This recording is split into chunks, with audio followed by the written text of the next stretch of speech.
We're talking about Jesus at his core. Who is Jesus at the core of his being? What was he actually in his substance? What was the main thing about Jesus living on this earth that he wanted us to understand and know about him, and so on? Now, the core really matters physically, doesn't it?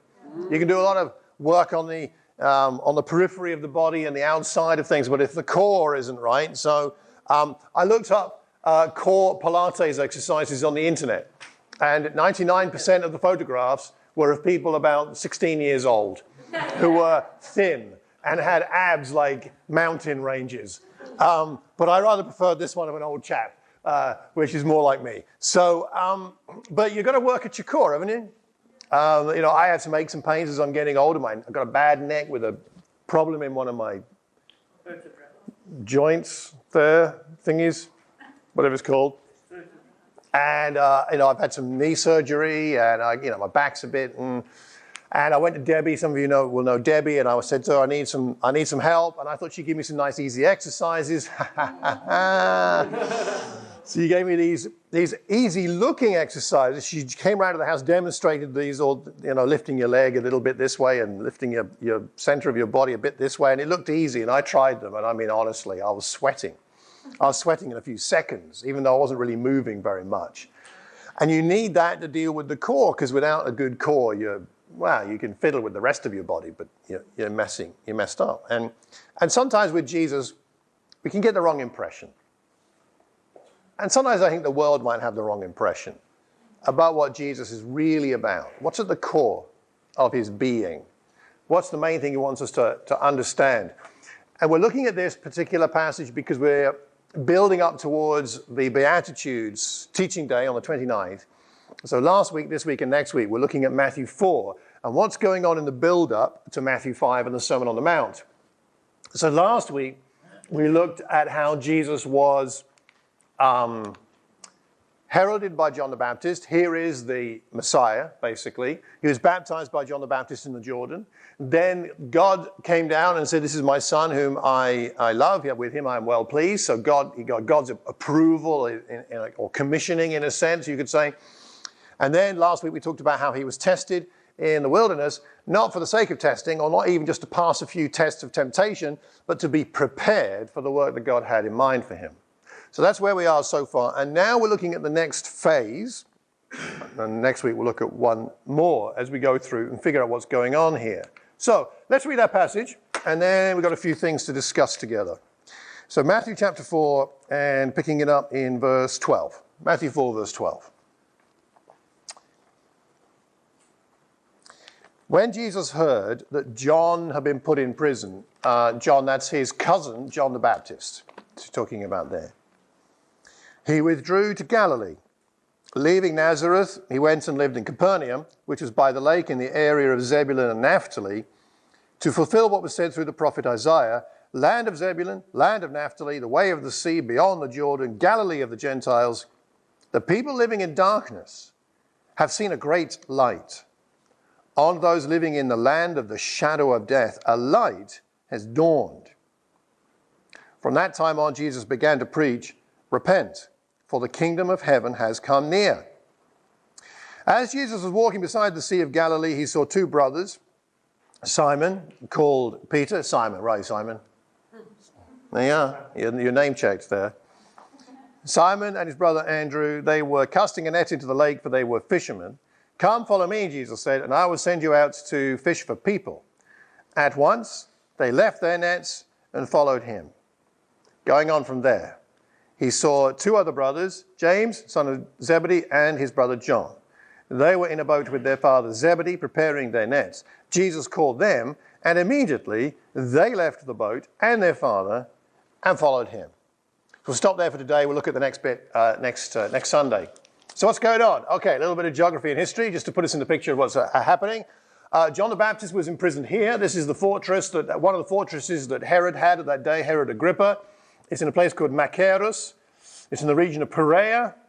And that's where John the Baptist was taken and imprisoned. And that's what's left today. That's a photograph of the mound that was the fortress. And in terms of where it is exactly, it is sort of here. So we've had Jesus baptized in the Jordan River, and then he went to the wilderness somewhere over here.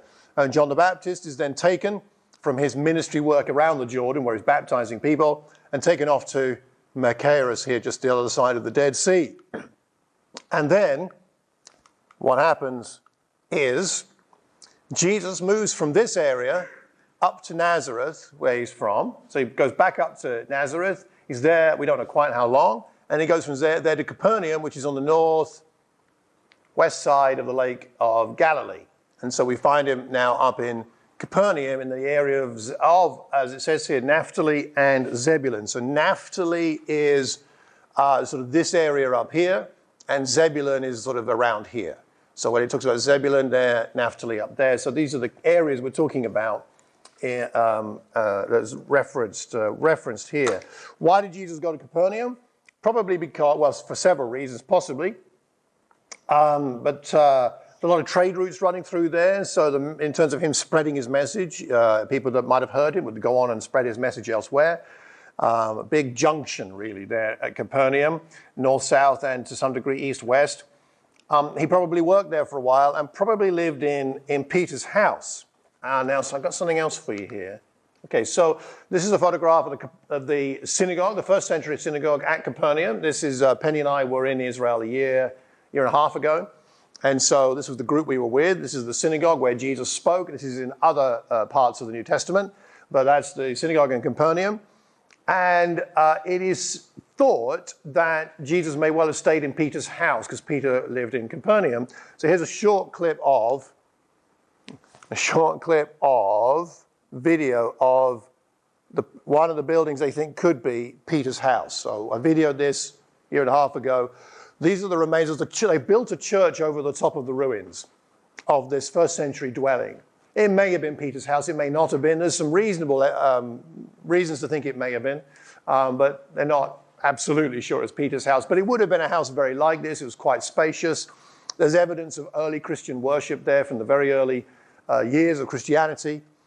And it's right next to the synagogue that I showed you earlier. It's just sort of over to the left there. It's very near. And so that's a first century dwelling in Capernaum, quite possibly where Jesus stayed, where Peter lived, and where he healed Peter's mother-in-law in Mark chapter 1. It mentions that. So this is where we are. And just to finish off this bit, Lake Galilee. So Penny and I were fortunate enough to go on a boat on Lake Galilee, and it was a misty day. But you can imagine being on a boat there in Lake Galilee as Jesus was at times, and Peter and Andrew and James and John and other fishermen. Galilee is a small province in terms of the provinces of Israel at the time, but it had very fertile land, some of the most fertile land in Israel. So it was very densely populated, more densely populated than most of the rest of Israel. Much of Israel is desert and mountain. But this is a very fertile area. But it is the most densely populated area, not only of Israel, but of the Middle East at the time. It also had a population that was somewhat volatile. The authorities in Jerusalem were always trying to get their hands on Galilee to calm them down. Galilee was the place where they thought rebellion was most likely to begin. It's a sort of a rebellious area. I don't know what the equivalent would be in the UK. Particularly rebellious place. I don't know, would it be Wales? Would it be in Britain? Historically. Glasgow, maybe. We're going to vote for Glasgow there. Okay, this is all going online. Luton Town. Yeah, Luton, Watford don't share a mutual love, let's say. So I suppose from what perspective, it would be Luton. Yes. Okay, I was born there. I'll take it. Okay. So the Galileans were known to be tough and courageous. It's a very interesting area. So that's where Jesus is. And now he hears about the imprisonment of his cousin, and that's tough news. I mean, your cousin is imprisoned and ultimately is beheaded. That's not the kind of news you like. And what does it do with Jesus? For some reason, there's a connection there between him hearing that news and then moving up to Galilee, first of all Nazareth, and then on to Capernaum. So then Matthew gives us this commentary in what's going on. Because what Matthew does is he says, you know what, I think this is what Isaiah was talking about. He gives us a quote from Isaiah chapter 9. And he says that what Jesus did was to fulfill what the prophet Isaiah said about that area Zebulun, that area Naphtali, beyond the Jordan, Galilee of the Gentiles. So notice it's an Israelite province, but it is referred to in Isaiah as Galilee of the Gentiles because it had such a strong Gentile influence. It was regarded again by the priestly authorities in Jerusalem with great suspicion, those sort of semi-heretics up there in Galilee. They can't be trusted. They've got too much Gentile influence. And these are people living in darkness. They've seen a great light, living in the shadow of death. A light has dawned. And of course, we're going to look on in Matthew chapter 5. It talks about being a light to the world. So there's a connection there, but we'll come on to that another time. And it's at that time, by Galilee, that Jesus says, okay, it's time to repent. The kingdom of heaven has come near. And he calls the first disciples, Simon and Andrew, Peter and Andrew, and James and John, and they follow him. So what's going on here? We can look at two things, and it's on your handout there, two issues and two questions. We're going to be looking at Jesus' core message and Jesus' core method. Core method. So I have a question, which I'd like you to just turn to someone near you and have a conversation with for a couple of minutes. We'll take a moment or two to talk about this. What is at the core of his message? What do you learn here about it? First of all, the first part, not before we get to the calling of the disciples. What do you understand from what Matthew writes about Isaiah and what Jesus himself says when he says, repent, the kingdom of heaven is near? What do you think is his core message? What's at the heart of what he's come to do, according to what Matthew says about the prophecy from Isaiah and about what Jesus says here?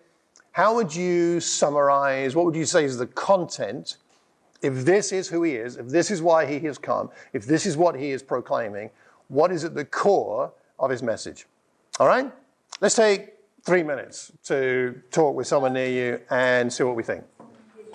What do we think? All right, well, let's throw out a few things and let's see what we've got. What's at the core of his message as far as we can tell from the evidence we have in front of us here? Yeah. Obedience. His message is obedience. Okay. All right, yeah. Makes sense, yeah. We kind of concentrated on the phrase, the kingdom of God has come near. Okay. In other translations, it is near. Mm-hmm. And I've always thought it's a time thing.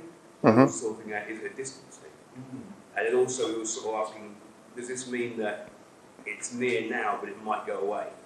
Mm-hmm. Now your chance to do it, because later it won't be so easy. Mm. You know, it's so... I don't know, so we kind of throw that around. Yeah, well, that would fit with the other passages where he talks about make every effort to enter, right? So it's a present opportunity. It won't necessarily be around forever. So that's interesting. Yes, Bill. It might be that because of his death, Mm-hmm. you will then, and you believe in him, Mm-hmm. then enter into the kingdom of heaven Right.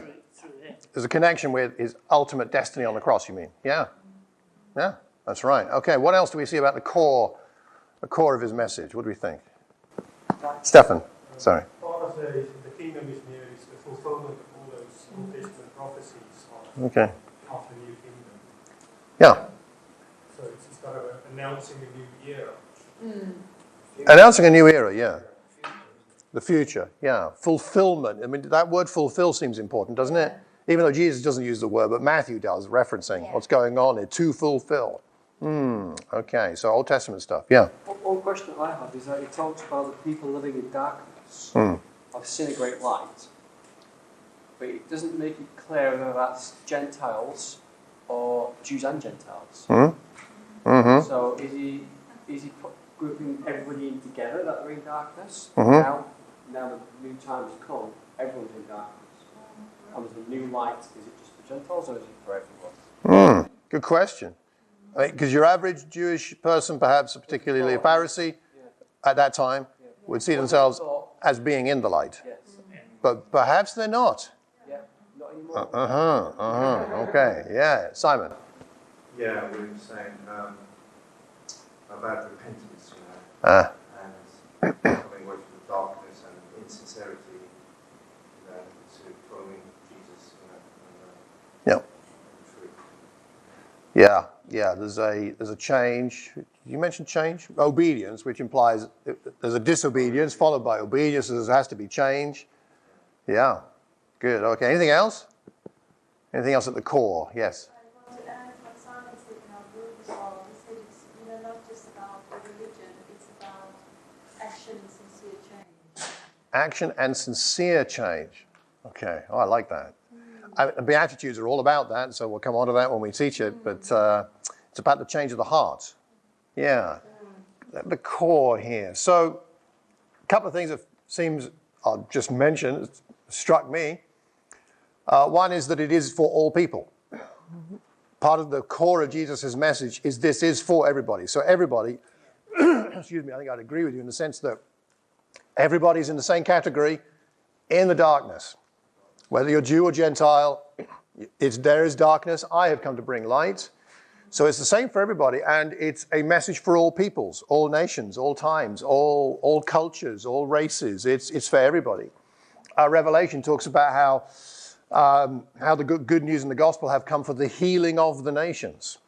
So this is the idea, is we're meant to be, and we have here many nations in this room, and that's right. Isn't that the way it's meant to be? That God brings people to him, and as he brings people to him, he brings people together. It's like the old thing of, do you know that marriage triangle thing, right? You got a husband and wife here, and you got God at the top of the triangle. And the idea is if you're going to resolve your conflicts, rather than try and sort it out yourself, if you both get closer to God, you'll get closer to each other, right? Okay. A little simplistic, but definitely it has an application. But it's a bit like that with the nations. How are we going to get the nations and the different kinds of people to truly love each other? How is it going to happen to the people that currently despise each other because of social economic issues or racial issues or whatever? How are they going to really love each other? Surely it's not just, talking and conversations and all that kind of stuff can be useful. But if these people who are so different can both get close to God, well, then we bring in that true, if you like, brotherhood, sisterhood of humankind. And I think that's part of his message. Part of the core of his message. It's for everyone, everybody, the whole world, Jew and Gentile in that sense. And it's good news. It's good news. The kingdom is here, is near, is around. Come into it. There are different phrases used about the kingdom. So it's come, it's coming, and it's still to come, but in different manifestations and fullness, which we'll have to talk about another time. But it's available. It's good news. Darkness into light is good news. The kingdom has come near. Change is implied. God's space has come to earth, you could say, is part of what he's saying. God's space has invaded here and now. And the last thing I'd say about this, and then we'll move on to the next point, is perhaps the darkest area has received the brightest light. Because that area was known as the least, it would have been seen as the least open area to God in Israel at the time. So if you were an aspiring preacher, you wanted to build a movement, you wanted to get known, you wanted to start something impressive for God, the last place you would go would be Galilee. From a Jewish, Jerusalem-focused, Pharisaic-focused perspective, you'd start in Jerusalem. Of course you would. That's the mountain of the Lord. That's Mount Zion. That's where the temple is. That's where you start if you're someone significant and you're doing something big for God. Galilee? What are you doing in Galilee? And it's interesting to me that Jesus sees the right place to start and the right place to focus and the right place to call followers and the right place to proclaim his message is in the place where no one else thinks you should go. And maybe there's something in there for us. The places we think might be least open to the gospel, the people we think might be least open to the gospel, the most negative, the most oppositional, if that's a word, the most atheistic or the most pagan or the most, excuse me, influenced by postmodernism and relativism or whatever we may think. That might be the very place where the good news of the gospel can take root most strongly.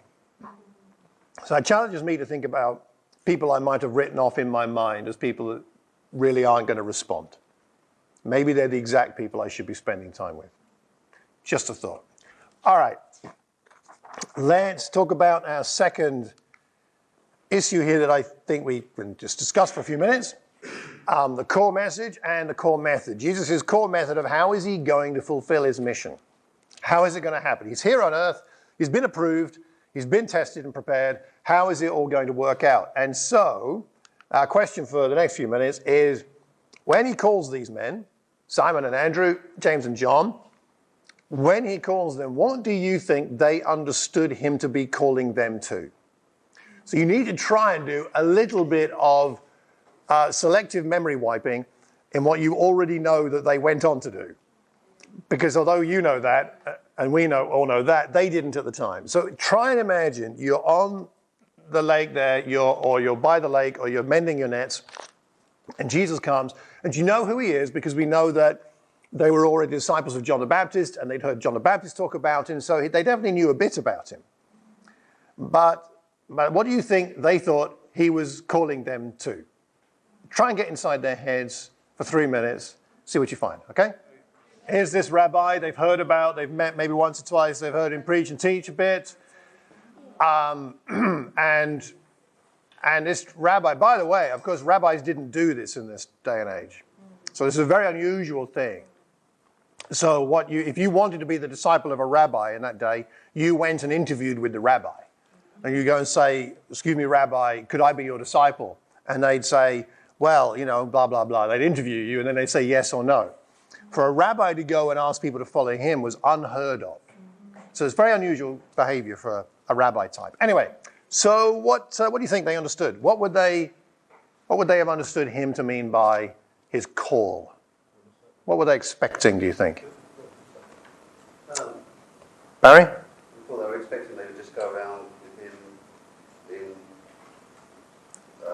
supporting him in the way they've seen other rabbis supporting them. There'd have been a model there of other rabbis. Yeah, supporting them, yeah. Dan, yeah. I think because they were already on board with John the Baptist, and John the Baptist was not shy in saying what he thought about religious leaders of the so-called spiritual elite. They obviously had the same convictions as John the Baptist in that things needed to change. And I think maybe that was influenced by where they lived, the fact that rubbed shoulders with Gentiles and Jews, and that multicultural society. But when they heard maybe the new message was about not just religious leaders changing, but a new message for everyone, and that they were chosen by him, they thought, wow, this is an opportunity to be part of something new, and something new which could change. Yes. That was going through their heads at the time. Yeah. No, that would make sense because they know what John the Baptist has been preaching, a baptism of repentance for the forgiveness of sins. He has been rebuking the religious leaders for their hypocrisy, and they know that Jesus is aligned with John the Baptist in that sense. So yeah, It's a natural continuation. Yep, very much so. Good point. Yeah. Okay. Anything else? What else? Yes. I was thinking that knowing already what they were hearing from John the Baptist, they finally, when they had the chance to hear from Jesus, it was like, oh, so it's true. Wow, we have to. There is no other way. We would be foolish not to do it. Yeah. I think that was kind of, no. I can't miss it. I just can't. It's for me here. Right. I've got to grab it. And the jobs were, oh yeah, maybe you're right. This job may not, last forever. So what you're telling me to do could be different. Okay. Exciting opportunity. Good. Anything else? Simon, what you got? Well, I was just thinking these guys are kind of Joe Blogs, and giving an very much. opportunity to, progress in life, rather than just, they must have been a bit frustrated and things like that, doing fisherman jobs sometimes, But no, Jesus giving them some attention. Sure. Yeah, they could have felt very affirmed, not quite the right word, valued. Valued, Maybe, yeah. I mean, he had some kind of magnetic personality which drew people to him. And I think that was part of it as well. Well, and we'll look a bit more about that next week because that fits in well with the next section as to his where that came from in a sense, his mixture of strength and warmth. But we'll talk more about that next week. Thanks. Yeah. Yeah, he was taking them on an adventure. Yeah. Right? It was about to say, because in the same way, the fisherman's job in a way is about adventure anyway. They're going into the unknown, unknown weather, into unknown conditions, throwing their life into unknown waters, unknown whether they're going to get it's very much uncertainty. So, really uncertain. So it's kind of, what an adventure. The life of a disciple is an adventure, whether we're called to follow Jesus physically or not. Okay, a couple of thoughts, and then we need to wrap up. I think it's interesting that Jesus, first of all, chooses fishermen. We know later on he goes on to choose all kinds of other people, but he starts with a bunch of fishermen. And it's interesting to speculate as to why fishermen might be particularly suitable to being disciples. But we can discuss that another time. But there's something there about, there's certainly courageous people. The squalls on the lake were stormy. I mean, you had to be courageous. You had to be very patient. Fishing is not something you can do when you're in a hurry.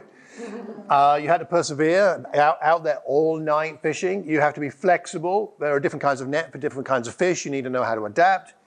You have to be properly unobtrusive, because if you scare the fish, then they won't stick around, right? And so you've got to know how to be quiet and still. And you've got to have a good sense of timing, again, for fishing. And proper fisher people would say more than that, I'm sure. But it's interesting how a lot of those things are appropriate for someone who wants to follow Jesus. There is things there about timing and about being unobtrusive and about perseverance and patience and courage. Interesting. So the thing I was praying about this morning, and I'd like to leave this thought with you, not quite the final thought, but just a thought, is why did God call you? As in, what I mean by that is, he loves everybody, but I'm guessing there are some characteristics that you have through your experiences, through your personality, through your strengths, that would make you suitable to be a disciple in a way. Like, what would be the ways that God would use you as a disciple he might use differently from the way he would use me? What is it about your background, your experience, your training, your whatever it is, that you think that, this is useful as a follower of Jesus Christ? Might want to think about that and pray about that. I think it's interesting to think about that. Not the core of the point of the core of the message that we're dealing with today, but I just thought it was kind of interesting. So Jesus at his core. The last thing I want to say about the method, about him calling the disciples, is this. A negative and a positive. Jesus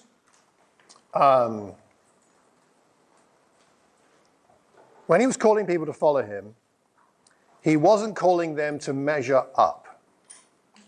He was only calling them to follow. And I think this has great relevance for all of us, but particularly for any of us who really struggle to believe that you can be a disciple. That that's really for you. Because one of the barriers to following Jesus is the sense, I just can't do this. The standard's too high. I mean, look, Jesus is just perfect. And then his disciples, well, you know, they were apostles. These guys became apostles, and they must have been like super spiritual. And I know some Christian people, and they're all holy and all that. And I don't measure up. And there are things to understand about becoming a follower of Jesus, a disciple, that change the way we live. And we live by different standards and values. And that's why Jesus says in this passage, repent. There's a change that needs to happen. But it's not about measuring up. It's just about following. And it creates simplicity for us. I need to be asking myself in my own discipleship to Jesus Christ, not so much, am I measuring up? Because the answer is always no. I never measure up. Not even in my best days. I mean, I don't know in my 30-odd years of being a disciple whether there's one day I haven't sinned at all in one day. There might have been one day somewhere, I don't know.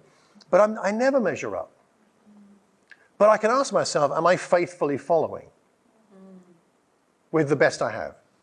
With God's help and each other's help, right? Am I faithfully following? And I think that's a really important distinction.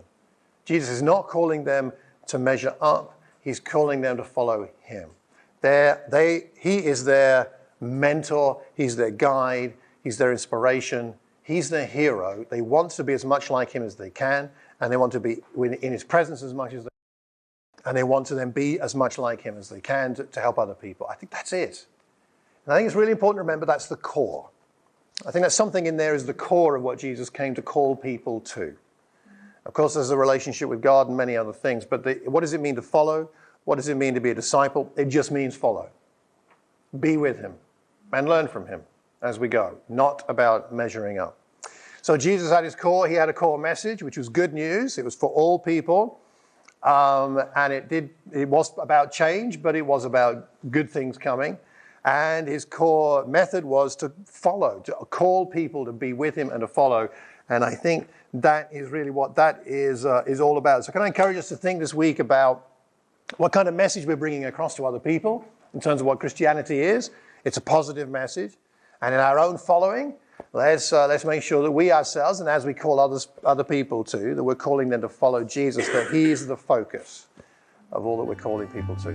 Hope that's helpful. Thanks very much. We'll go on to the next bit next week.